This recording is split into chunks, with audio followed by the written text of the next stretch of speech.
राधे राधे साथियों, कैसे हैं आप? उम्मीद है आप अच्छे होंगे। आज का जो प्रसंग है भाग्यवती मालिन का है। मालिन वो है जो फलों का नाम सुनते ही दोनों हाथों से की पसर में अन्न बड़े हुए श्री कृष्ण फल लेने के निमित्त दौड़े थे। उनकी पसरे में से धीरे धीरे अन्न गिरता जाता था। श्री कृष्ण को देखकर मालिनी ने उनके दोनों हाथ फलों से भर दिए। भगवान ने भी अपने हाथ के शेष अन्न से उसकी टोकरी रत्नों से पूर्ण कर दी। चलिए आज का प्रसंग सुनते हैं। मथुरा की एक भाग्यवती मालिन व्रज में साग भाजी तथा फूल फल बेचने के लिए आया करती थी। नन्हे से सांवले की सलोनी सूरत पर वे अनुरुक्त थी। मुरली मनोहर की मनोहर मूर्ति उसके मन मंदिर में सदा बसी रहती थी और वह भावों के पुष्प चढ़ाकर अनिश उनकी अर्चा पूजा किया करती। श्याम सुंदर उसके मनोभावों को जानते थे, किंतु उसके अनुराग को बढ़ाने के निमित्त से बोलते नहीं थे। वे जब भी आती तभी उसको खेलने के बहाने बाहर निकल जाती। वे बेचारी मन महसूस कर रह जाती और मन ही मन कहती, श्याम सुंदर तुम इतने निष्ठुर क्यों हो? जो तुम चाहते हो उनसे तुम दूर भागते हो और जो तुमसे वैर करते हैं उन्हें प्रसन्नता अपने पास बुला लेते हो। तुम्हारी इस वक्रता का असली रहस्य क्या है, इसे कौन जान सकता है? मार्लिन के मन से मदन मोहन कभी दूर हटते ही नहीं थे, किंतु शीर से सदा अलग ही रहते, मानो वे उसे डरते हो। मालिन घंटों नंद भवन में बैठी रहती, किंतु नंदलाल के आज तक उसका कभी संलाप नहीं हुआ। कभी उस बिहारी ने मालिन को हंस कर नहीं देखा। प्रेम की कुछ उल्टी ही रीति है। प्रेम ज्यों अपनी ओर अपेक्षा के भाव दिखाता है, त्यों त्यों अनुराग के भाव अधिकाधिक उमड़ने लगते हैं। प्रेम का स्वारस्य वियोग में ही है। विकलता उस आनंद का परिवर्धन करती है। वेदना ही उसका फल है, चाह ही उसका पहुंचाती है। मालिन का मन विहंगम अब दूसरी जगह न जाकर सदा नंद के आंगन में ही उड़ उड़ कर चक्कर लगाने लगा। वैसे तो मालिन साग पात बेचकर मथुरा चली जाती, किंतु उसका मन गोकुल में रह जाता।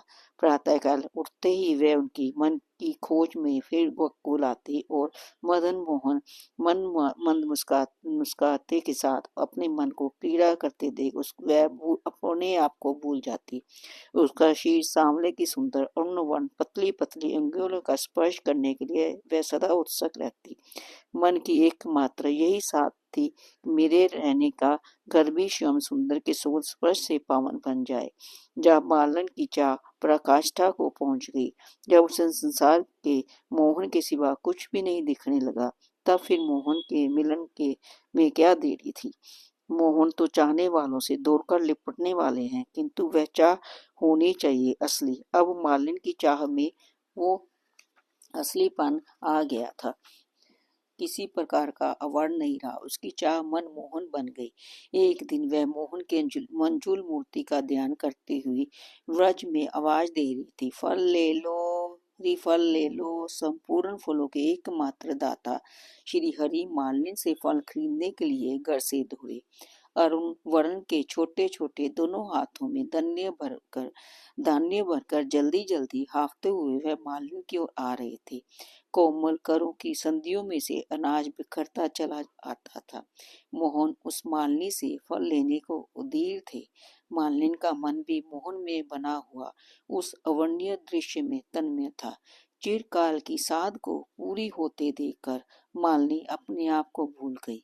कन्हैया के परम दुर्लभ कोमल कर स्पर्श के सुख के लिए दीर हुई उस मालिनी ने कमल की पंखुड़ियों के समान खिले हुए उन दोनों जुड़े हाथों से फलों को भर दिया। आहा, उस समय उसकी क्या दशा होगी, उसका वर्णन कौन कवि अपनी कविता द्वारा करने में समर्थ हो सकता है। श्याम सुंदर के लिए उसे स्वस्थ समर्पण कर दिया। संपूर्ण अभिलाषाओं को पूर्ण करने वाले श्री हरि ने प्रेम के अमूल्य मोतियों से उसका रिक्त बांड को भर दिया। मालिन का जीवन सफल हुआ। उसने साधारण फल देकर फलों का भी परम फल दिव्य फल प्राप्त किया। मनमोहन का ध्यान करते करते वह उन्हीं की नित्य कंकड़ी हो गई। प्रभु ने उसे अपने पास बुला लिया। उसी क्षण वह धन्य हो गई। साथियों, ये प्रसंग बताता है कि भगवान को पाने के लिए आपकी श्रद्धा सच्ची होनी चाहिए, आपकी भक्ति बिल्कुल सच्ची होनी चाहिए, उसमें लेश मात्र भी दिखावा नहीं होना चाहिए। प्रभु तभी अपने आप आपके पास आएंगे और आपको अपने हृदय से लगा लेंगे। साथियों, ये प्रसंग आपको कैसे लगा मुझे अवश्य बताना। अगर कोई भी त्रुटि रह गई हो तो मुझे क्षमा करना। धन्यवाद।